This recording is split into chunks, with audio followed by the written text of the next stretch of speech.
through security here, so I'm gonna have to get through, and then I'll be joining you on this call. So I'm gonna mute myself for a second. I'll let you start off. Maybe you can talk a little bit about the Soil Summit and what you're gonna be talking about. Sounds and good. I'll catch up with you here really soon. Okay, awesome. Thanks, man. Yeah. Cool. So yeah, Tad, you're just going to the Soil Summit. I'm leaving tomorrow morning. We're headed to Pahrump, Nevada, if that's how you say it, which is about an hour outside of Las Vegas. And I'm really excited because it seems like it's the largest gathering of growers, primarily cannabis growers who are, living soil focused. I don't think they're calling it a living soil event, but growers who are primarily cultivating in soil. And the first day's science topics. So I'm keynoting the first evening. So tomorrow, it's kind of wild. I fly out at 5 a.m. and then get there and present tomorrow night. Tad's talking. I know a few folks from KIS Organics are talking tomorrow. Scott Wall from New Age Labs is speaking. And I think there's maybe one other speaker in addition to the KIS crew. So I'm super excited. So what I'm talking about, I presented, or I gave folks a brief list of what I was going to talk about, like probably a month ago. And my forte is how to use testing to optimize nutrition in cannabis cultivation. And so the bread and butter of my presentation is going to be a bunch of principles on how to test, how to interpret lab results. I have this online course that's like 15 hours long. And so obviously I can't present all the information in that, but I'm going to highlight some of the things I cover in that course: soil targets and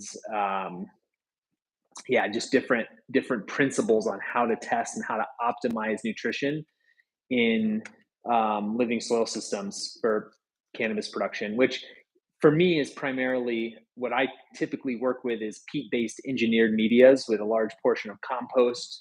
Growers are both managing organic nutrients as well as usually doing things to promote microbial nutrient cycling. So I'm going to cover a whole bunch of topics. So that's the bread and butter of the presentation, probably like 45 minutes of it. And then the other half, I'm actually going to talk about some of the things I've learned in general agriculture, so non-cannabis agriculture, because I work a lot in veggie production, fruit production. I have an orchard. I've worked with cut flowers and a bunch of berries and things like that. So there's these lessons that I think I can, that I've learned over the years that I want to share, because the cannabis industry is relatively young and the general agriculture community is very old. I mean, it's timeless. And so there's a lot of lessons that I think transfer over. And I've observed over the years that there's like 4 or 5 things that I think make a farmer profitable in the long term. So, anyway, I'm super excited to present those things too. And they're unrelated to testing. Some of them cross over a little bit in terms of how to think about inputs and how to irrigate. But the last point I'm going to make is sort of how to have a good mindset of profitability and regeneration for the long term, because again, we're in a pretty nascent industry. So anyway, I'm super excited. It's a 2-hour time slot, and so I can't say I've practiced the presentation a lot because I can't spend 2 hours practicing. I'd have too much going on. But yeah, in terms of testing, I mean, to go back to that, just in terms of the optimal testing interval for cannabis production, both indoor and outdoor, different principles, taking samples and how to think about when to take samples and how to take samples and how to interpret the data and things like that. So, Tad, are you through security? It looks like you're on the call slightly. No, I just have to get through this, and then I will be able to chat. No worries. Yeah, I can hear you great. Yeah, no pressure. I couldn't tell if you were in the line still. Yeah. Hey, everybody joining. So I still have to go through the X-ray session, and then I'll be able to. I'm going to mute myself. Yeah, cool. No worries. Someone asked, "What are your thoughts on vermiculite in soil mixes?" You know, it's funny. Most people, well, I don't know if I can say this definitively, but most people are sort of down on vermiculite. I've always really liked vermiculite. The From a health standpoint, it's got some dustiness issues that are not necessarily good for the grower. So when you pop open a bag of vermiculite, I mean, I would wear an N95. I haven't researched this extensively, but um, historically there were asbestos issues, which I don't think are an issue anymore. But like anything, I don't like breathing in silica dust of any kind. Vermiculite. I mean, Bruce Bugby. Someone just mentioned him in the comments. He uses vermiculite because of the silica content. It's very expensive for an aggregate, but I like it because it has high CEC.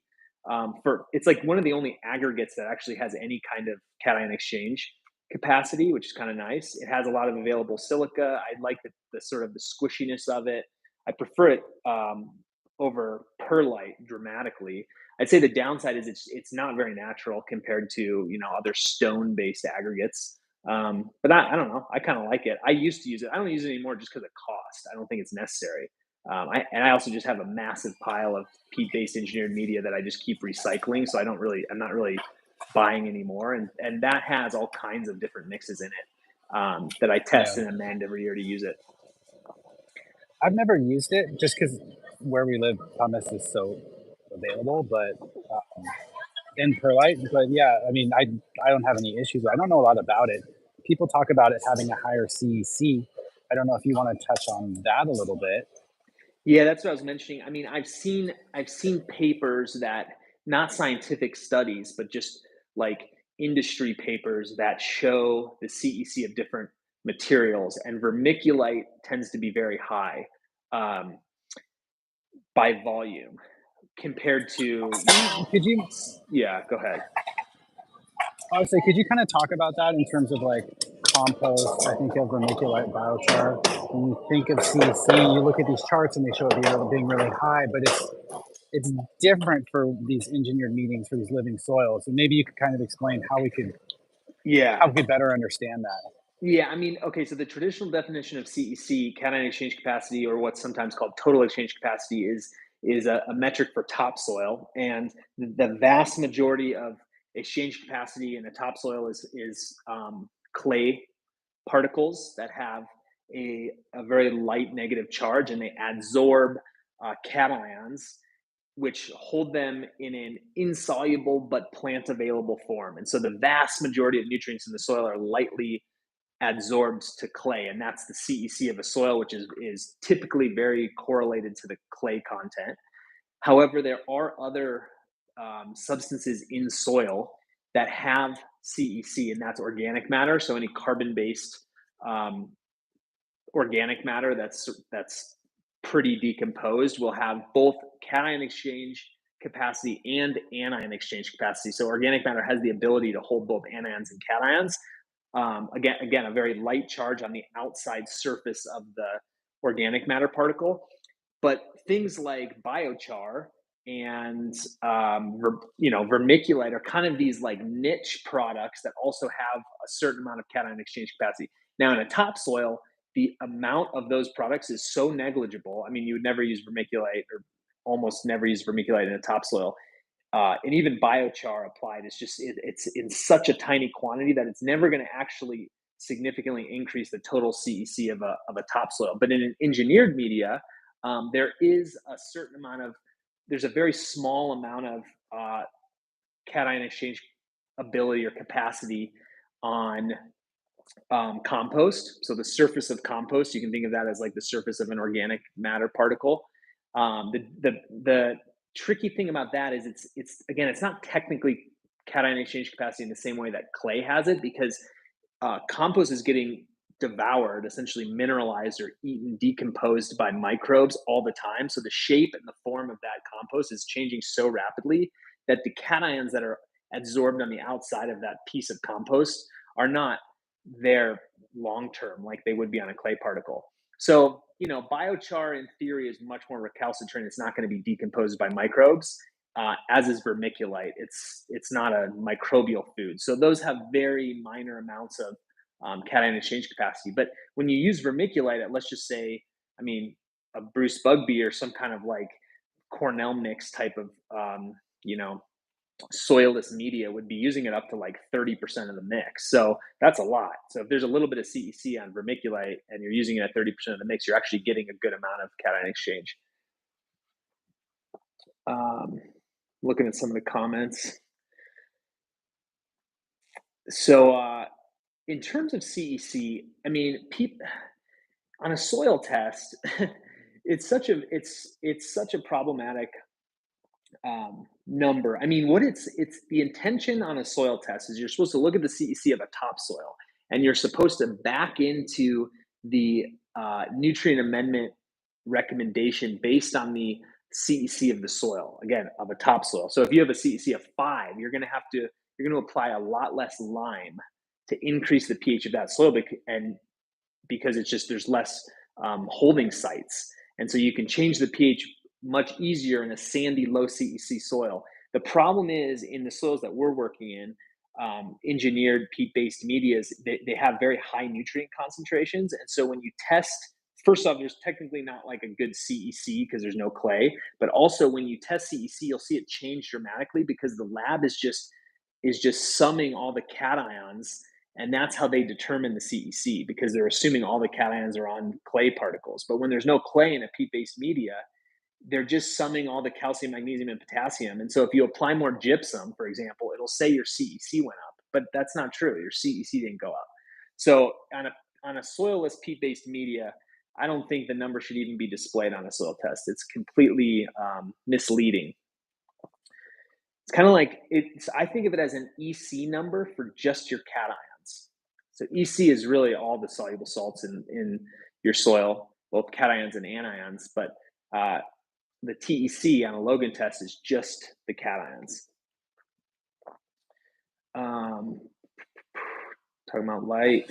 I'm almost back. Yeah, no 30 worries. seconds. No worries. I was going to show listeners, this is kind of cool. Tad last week, if you saw the live last week, he went through some of his favorite tools in the grow operation, EC meters, pH meters, different products. I had to jump off early, but there's one thing that I have been playing around with, which is they're nitrate test strips. And so essentially you can test your nitrate in a feed solution or a tea or a nutrient solution. You could even do a slurry in your soil. And instead of sending it to the lab and paying, the shipping plus the $18 to test the nitrate, there's these quant nitrate test strips. So anyway, I think this is super cool.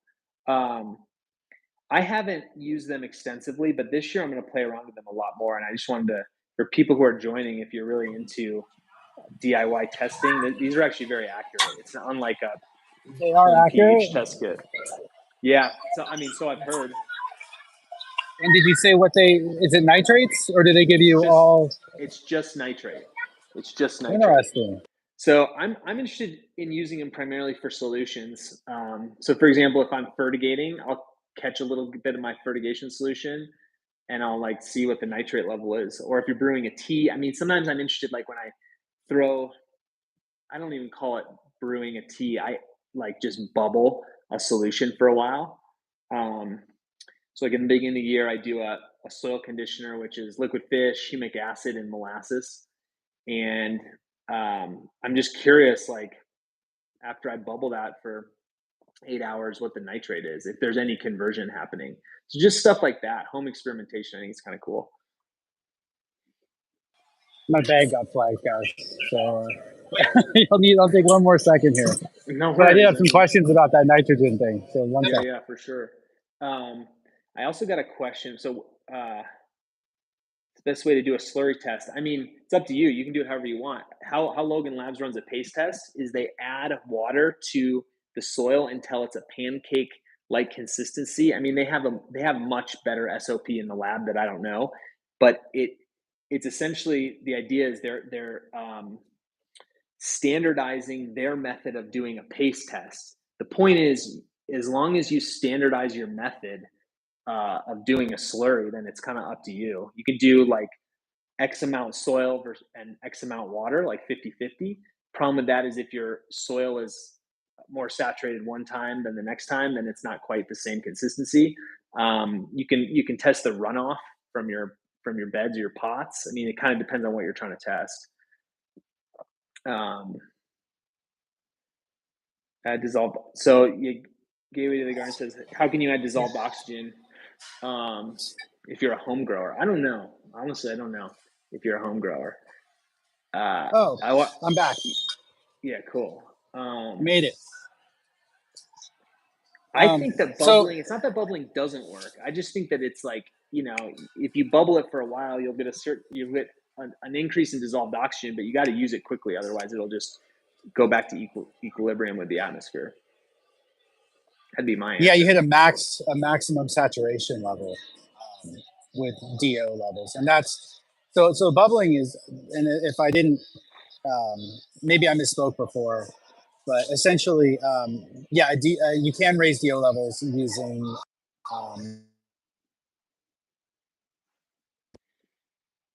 He cut out. The Smiley, yeah, a vortex. That's a great idea. I mean, anything to increase like the violence of the water and to expose it to air, I think is going to help. Oh, you cut out for a second, Tad. Yeah, sorry, I was getting a phone call. I'm trying this out from my mobile today, but yeah. So essentially, airlift is one of the most efficient ways to build dissolved oxygen. That's why we use it for a compost tea brewer. But yeah, you can use a bubbler. There's this new technology that somehow injects like nanoparticles of oxygen. Right. I don't totally understand. That's but expensive. They're using that now in agriculture. Economical for a home grower. I looked into it and it's like $10,000 or something, or maybe 5,000 to 10,000.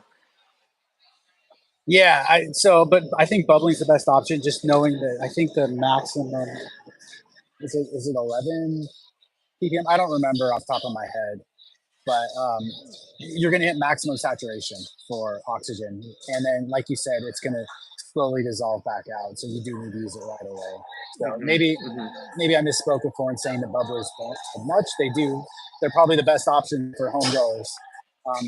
Though also, like if I am using a Dram water breaker wand, I'm assuming I'm probably getting some DO levels just from watering with that as it comes into the garden, and it's pushing oxygen down as well just from that watering process. So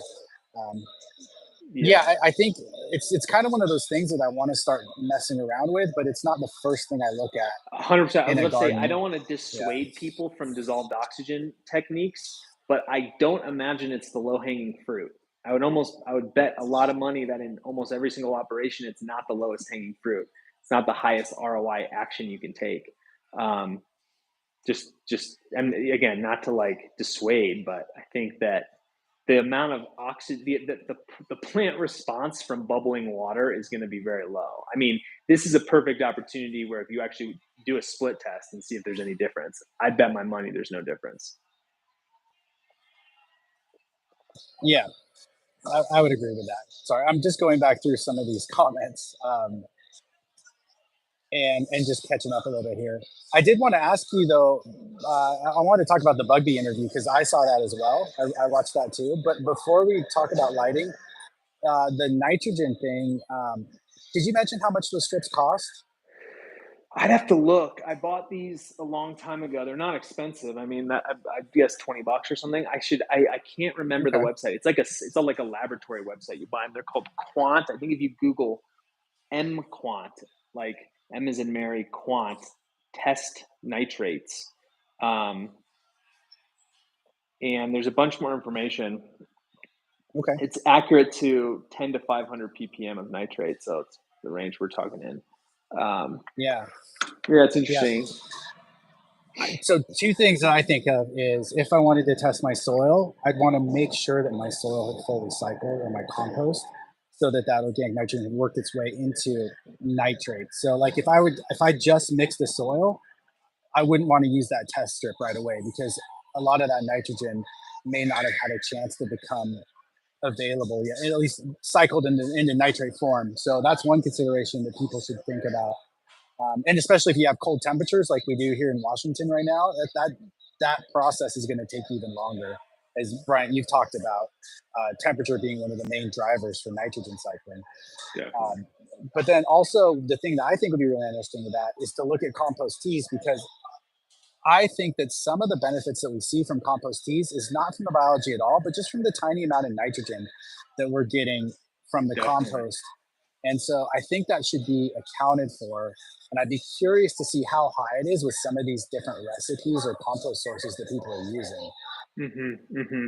Yeah, I always assumed that if you bubble any solution with a feed, like a microbial food and a nitrogen source, you're gonna take that organic nitrogen, you're gonna put it through the nitrogen cycle. Daniel Fernandez, who I talk to occasionally, he's a hydroponic guy, but he's very smart. He's a chemist and just a nice dude.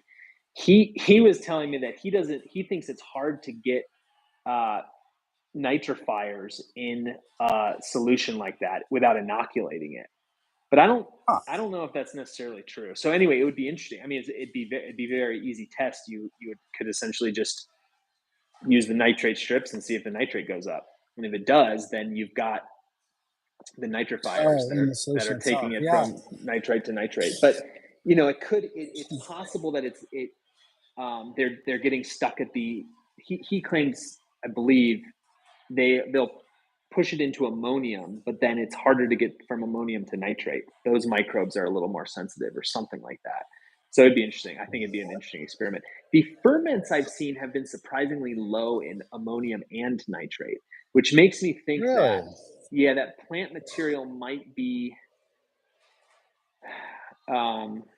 remaining in small organic form and not being converted. It's possible. But that was odd. Some of these ferments, they don't have a lot of nitrogen to start with, right? I mean, if you think about it, this watermelon or pumpkin or whatever probably doesn't have a high nitrogen percentage in the fruit itself. Exactly. That's part of it. That's part of it for sure. But if I'm seeing, okay, so I'm going to present, speaking of tomorrow, I'm going to present a paste test with nitrogen on cannabis JLF. And the soluble phosphorus was like 20 ppm, but the nitrate was, so if there's that much phosphorus, you'd think there'd be more fertility. Nitrogen. But I mean, and the other thing is when you open a ferment, it always smells just unbelievable. And I'm trying to think if like you should be able to smell ammonium. It's probably just not ammonium that we're smelling. We're smelling just other funk. But like in a compost, when you get I've gotten compost delivered, and it smells like you can literally smell the off-gassing, the volatilization of ammonia. And that first off means the compost is not done, needs to sit a lot longer. But I mean, you can often just smell the ammonia. So anyway. Yeah. If you can add oxygen by turning it at that point in time too. Totally. I mean, to me, it's like you turn it and you give it more time. When you mentioned ferments, so I've been seeing this as a pattern, and I don't have enough data at this point, but we did test some commercially available ferments, and they were actually shockingly high in sodium and chlorides. And I've been seeing more and more soil reports with very high chlorides. And I know chlorides are hard to remove from water. Brandon Hudson and I were just talking about that. You really need RO to remove chlorides from water. So that could be the source. But then I just wondered if you had any thoughts on this, because I'm just seeing more and more high chlorides on tests, which, above 200, which is not obviously ideal. And we don't want people to have to flush their soil, but we end up making a lot more flushing recommendations than I would like because of this. And I'm wondering if these teas are contributing to that. Yeah. Well, one thing, I mean, we should talk about this just offline too, is like, I'm actually changing the Soil Doctor tool chloride max level, and I'll change it in my course too, probably up to like 280 or 300, because the reason for that is not because it's totally fine up to that level. It's just more of a cost benefit analysis operationally, because I actually see really, really healthy plants with high chloride levels. I'm sure you do too. It's not optimal, but as you know, leaching is a real hassle, and Yeah. there's a cost to leaching. And so I'm kind of like, well, maybe my level should be where you're going to like potentially see, or, there's just more significant osmotic stress. So I'm increasing my max level because I too am seeing really high levels of chloride. In terms of where it's from, I mean, yeah, I kind of think it can be from anything, like not anything, but I think compost can be a major contributing factor, again, because of the volume. Same with water. I always think water and compost when it comes to any excess, because of just the amount we're using in the initial mix and then throughout the cycle. And then any seed products, as you know. But yeah, ferments for sure. The thing about ferments, and this is where the dilution rates that people are using are extremely high. Like, I forgot what it was, like 1 to 1,000 or 1 to no, it wasn't. It couldn't have been that much.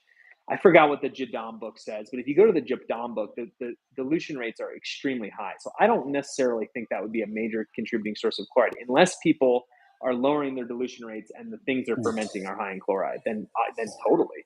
That's a fair point. I mean, I've seen bottled nutrients. I'm not going to name names, but I've seen like very popular bottled nutrients that have unbelievable levels of chloride. And it's like, wow, people are buying this. So anyway, and looking at the comments. So Yeah. So interestingly enough, you mentioned that we were working with Proof, which is one of the largest producers and organic producers in Oregon, and Jeremy Plum was one of the lead guys there at the time, and he told me that they were doing really well. They had a whole program, but then he'd reached out to me for soil because they changed the formulation of the bottled nutrient that he was buying, and it's a major brand that everyone knows, and the chlorides went through the roof, and so his crop started suffering, and he could not figure out where it was coming from. And then they went back and tested the formulation, reached out to the company, and the company's like, oh yeah, during the pandemic we had to source materials a little differently. I assume they've corrected that issue, but for the for this facility, it was a huge problem. Yeah, no doubt. Yeah, no doubt. Cocoa has high chloride, or can. Oh, okay. Yeah, that's good. Throwing that out there. Yeah, it's interesting. I mean, I keep thinking about Smiley just asked this question: how do you calculate the amount of nitrogen that can be released through biology and organic matter? And that is like one of the biggest questions in agriculture. I know I'm changing the subject a little bit. That's fine. Yeah, we're jumping around. I have a crude calculation for how much nitrogen is released from organic matter, but that's in topsoil, and that's assuming that the organic matter is real organic matter and not like, some kind of 2-year-old mulch or compost that was applied. I mean, I work with growers. Honestly, the majority of soil tests I see have extraordinarily high organic matter. That's not true organic matter. It's peat or compost or 4-year-old compost maybe, or cocoa or biochar. I mean, it could be any number of things that's not really organic matter. So if you have real organic matter, like in a field soil and it's 2.5%, there's calculations that estimate the organic matter release in a season. There are laboratory techniques that are expensive and sometimes time consuming. One's called ACE protein. One is called potentially mineralizable nitrogen. There's water soluble nitrogen. All of these are better measurements of organic nitrogen than just looking at ammonium and nitrate, because those are inorganic. But they're not cost effective, feasible, and they're not applicable to peat-based medias either. So there's not a good way. And I'm going to talk about this. I'm going to talk about this tomorrow. I have like 6 slides on nitrogen and how you like manage nitrogen. And it's essentially about that, like how much is biology and organic material really releasing into plant availability. So I don't know. I like that question. Yeah, the way I approach it is a little bit different. So I'll mix soil with a compost, and we'll have the chemical analysis of that compost. So we'll know approximately what the level of ammonium and nitrates are in the compost already, assuming that it's stable and it's not the carbon and nitrogen ratio is not way off. So we'll mix the soil. We'll add, whatever fertilizer amendments we want, and then we'll let that sit, and we'll get that tested. And then at that point, we have a relatively good idea of where we are on nitrogen. And then moving forward, when we go to re-amend, we're not adding a lot of compost or additional organic matter typically. So it becomes easier to manage it, I guess, if that makes sense. But if you add a bunch of compost every cycle, you're bringing in fungus gnats, which is the biggest reason, honestly, I don't like to do it. And you are adding additional unknown variability in terms of the amount of nitrogen you're actually getting. Because even if you have those lab tests, I mean, maybe this is what your nitrogen strips would be useful for. But yeah, that's a tricky one. But I don't know it's just nitrate. So it looks at that last reservoir after it's been converted. Your point, though, right out of the gate is the best one, which is the compost test I get has total nitrogen. So it has, I mean, usually a good test will have ammonium and nitrate, but a good compost test will have total nitrogen. So you should know exactly how much nitrogen that compost will release over time. If it's 1%, you just do the math. And I get my compost tested, and I have growers test through Logan Labs. They actually send it out to Brookside, which is a partner lab in Ohio. Because a compost analysis is different than a soil analysis. They do a complete extraction to look at 100% of the available nutrients, assuming that compost over time is going to break down 100%. So the total nitrogen is a huge number. The compost test? Yeah. It's like $80 or $90, $70. Okay, yeah. So you're paying more for it, and that's a tough one to swallow, I think. Yeah. I mean, I on my website, I offer free video recommendations because I want to see as many composts as I can. So I have this database of probably only 50, but still, like, I can see kind of averages of what's across different composts. And so I'm like, if growers are willing to spend $70, I'll put in 2 minutes to give my opinion. And honestly, I just cover carbon and nitrogen ratio, total nitrogen, phosphate, potassium, and then I look at sodium. They don't test chloride, unfortunately. Actually, that's a good.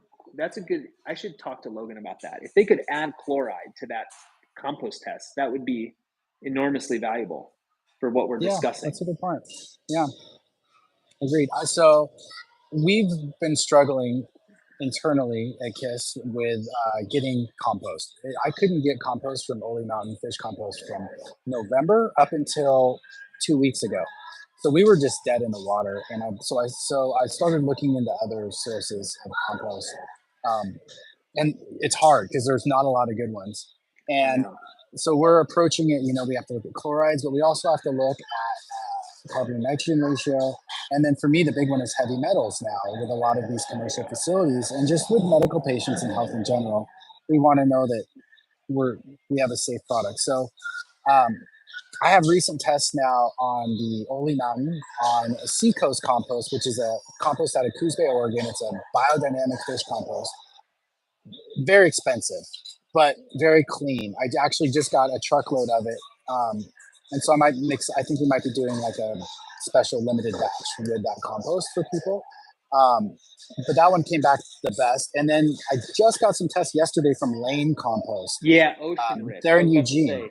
I was going to mention them. I tested a bag like 6 months ago, and the carbon nitrogen ratio was 22, which I was like, it's too high. But it could have been, how compost is. Those bags are so small and the piles are so big. It could have been that was the first scoop out of an immature pile, or it could have been just like the woody tailings sort of. So I got another bag. I got it right here.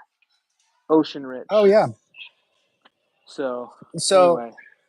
The interesting thing about that is they said that that's double screen, and the stuff I would be buying would just be single screen unless I paid extra to get double screen. But I had them mix it 2-to-1 with their garden compost and 1-to-1 with their garden compost. And both of those options came back lower in lead than and arsenic, I think, than the Oli, interestingly enough. Cool. That's And great. so I have some samples coming my way right now to actually try experimenting with it to see if we can use it. But the idea was cutting the fish compost to lower some of the heavy metals because it was lower in the garden compost. Interestingly Lane, enough. I So, thought Lane used, so this is the lane. I just cut it open. Can you see it?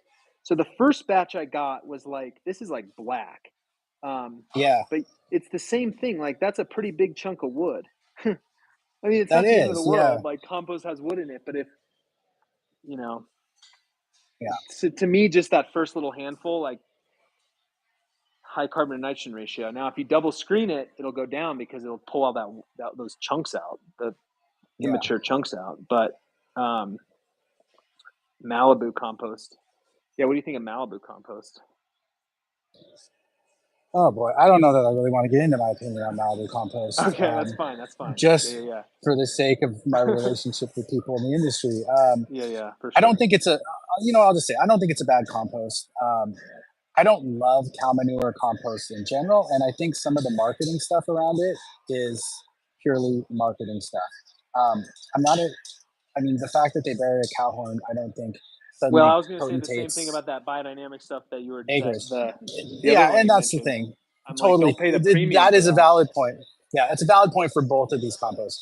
But no, honestly, one of the guys at Malibu I really like, and the other guy about 8 years ago called me and just chewed my ear off for like 20 minutes, screaming at me and threatening me because he thought I had said something negative about their company, and I really hadn't at that point. So I struggle with them, and that's the thing with this industry. Like, some people view you as a competitor and some people view you as a collaborator, and I've gotten a lot further trying to collaborate with folks.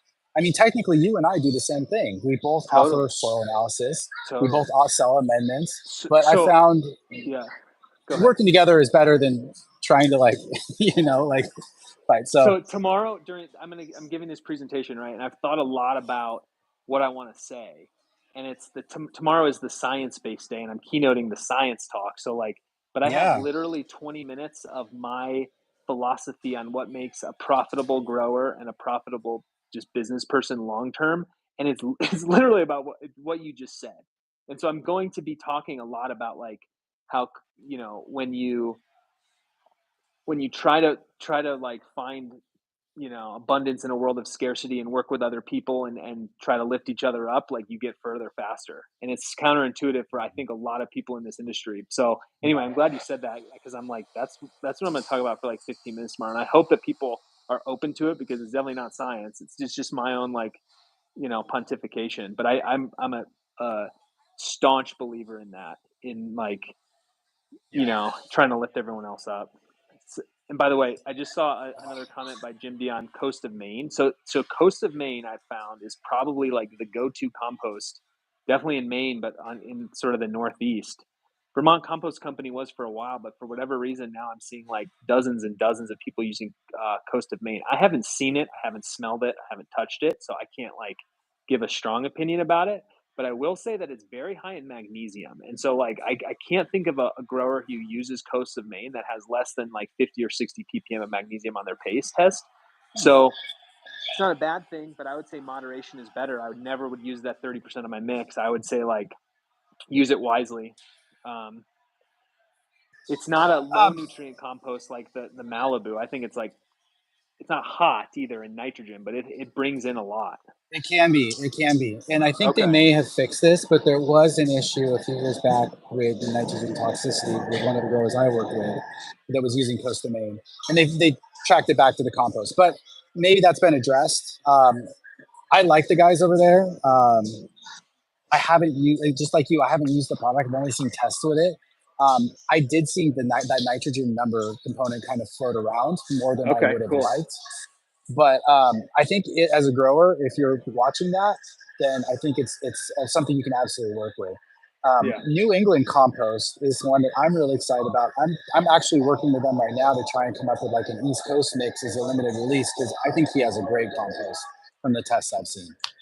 Okay, cool. That's good to know. He's I don't super think I've small, seen but that. I think that's the first I've heard of that. So that's okay, cool. I'll have to share that with you. I'm Then, all about. Oh, go ahead, Tad. I just wanted to go back to the to my comments around Malibu too. Like, I don't think it's a bad product. I think it's an expensive product for what it is. And like you mentioned, it tends to be lower in fertility. But if that's what you have access to, like, I'm not bashing on it in any way. And it doesn't. One of the things that's good about it is that it doesn't have the plastics and some of the yard waste stuff that is in every other commercial compost out there. Ole's going to have it. Lane's going to have it. You know, you can't get away from it nowadays, unfortunately, because Totally. these commercial municipal places have to pick up yard waste, and people are shitty at separating stuff. So it's unfortunate, but they've gotten better at processing it over the years, absolutely. But it's definitely something to acknowledge. Yeah, for sure. High in I was also going to mention sodium and chloride on the coast of Maine. Again, I don't think it's like horrible, but I just think when you're composting things from the ocean, it's kind of part of the game. I also just want to say, in terms of the high chloride, going back to that with compost, sometimes you don't see it immediately because it's in the compost. It's like it's complexed in the organic material, so it takes the decomposition of the product over months or years to start to see it climb. I mean, that's just one theory. That's interesting. Yeah. Well, I feel like I'm about to get going soon, but before we do, I did want to touch on the question here by Gateway to the Garden, talking about the Bruce Bugby interview. Maybe what might be interesting is actually have you check out that YouTube video. I can send you the link, and then we could have a discussion about it next next Wednesday. Love that. Yeah, love that. Just because cool. you haven't seen it, but essentially what he talks about is to drop the highlights is cannabis is a highlight plant, can handle up to 2,300 ppm or ppfd, sorry, or higher, but optimal range 10 to 1,200 ppfd from an economic perspective, assuming Right. you're supplementing with 1,200 ppm of CO2, and then 800 to 1,000 ppfd, assuming no CO2 supplementation. And one of the big things he added to that was that your young plants, seedlings, can handle up to 1,000 ppfd. It'll cut your veg cycle if you're supplementing CO2 and things are dialed with your fertility. I was going to say, you got to keep them watered too. Like, to me, when you get at those high light levels, you gotta be, everything becomes more sensitive. Like, you got to really make sure the water balance is right. Anyway, keep going. Yeah. Oh, and that, I mean, those were the main points. Maybe Gateway can drop some of the other ones. Oh, the 100 DLI. Yeah. So just massive amounts of light. I don't know that this really changes a lot of how we cultivate. Because, even though like Gateway's posting the numbers here in the chat for folks, even though they're so high, he does say that, while yield continues to go up as light levels go up, the economic value of that yield goes down. So just because your yield's increasing.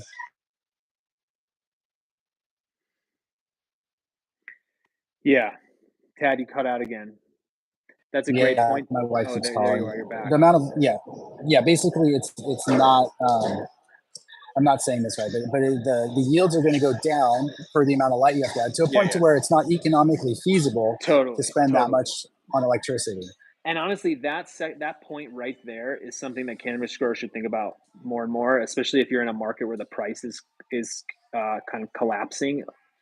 Because like in farming, that is literally everything. Like, there's so many things you can do to increase yield or quality, just increase revenue, really, that you still shouldn't do because the cost is greater than the benefit. So I mean, corn growers and nitrogen, it's classic. Like, most corn growers are determining nitrogen based on you can get a higher yield, but you shouldn't do that because the cost of the nitrogen costs more than the yield. I mean, it's just so anyway, send that to me. I'm curious to hear about that.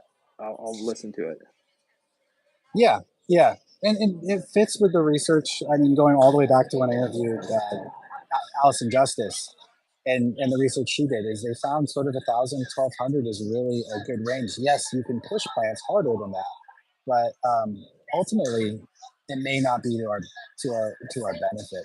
You And I'd know, be Tad, I would curious to love if you got see. a Dutch flower grower on the. I don't know how you would do that, but the Dutch are the masters of this type of stuff. They're like the Bruce Bugby, but in every facet, like Yeah, of a controlled environment agriculture. That's amazing. So anyway, that'd be kind of cool. yeah, yeah. We'll see how it all pans out. But I also wonder too if we're pushing the plants that hard on yield. Then sort of this idea of dilution factor, the fact that a plant can only produce so many cannabinoids. At So some point, yeah. we may see lower THC levels, lower cannabinoid levels, as our yields are increasing too. So I agree with that. And people say, well, in theory, you can have both. Well, yeah, in theory, you can have both, but you have to maintain balance, a simulant balance, water balance, and energy balance at all times. And so if you're slamming light, again, that's why I thought of the Dutch. You have to be also maintaining all these other plant balances in order to get the accompanying percentages of cannabinoids and terpenes. I mean, yeah, 100%. Like you can have bigger yield but worse flower if you don't maintain the plant balances. So I would be nervous personally as a grower. I'd be totally nervous to crank light super super high. yeah, I agree. But we can talk about some more later. I got to run right now. If you guys Hey, can, I'll see you tomorrow. I'll see you tomorrow. First time meeting in person. I'm excited. Yeah, it's crazy. If you guys can hit the like button, and that would really help us out as we're just trying to get more of a following for this weekly thing we're doing. And I love the questions, and I hope we can maybe even get some more guests on here. But yeah, appreciate everyone's time. I'm going to go hop on a plane and see you soon. See ya, everyone.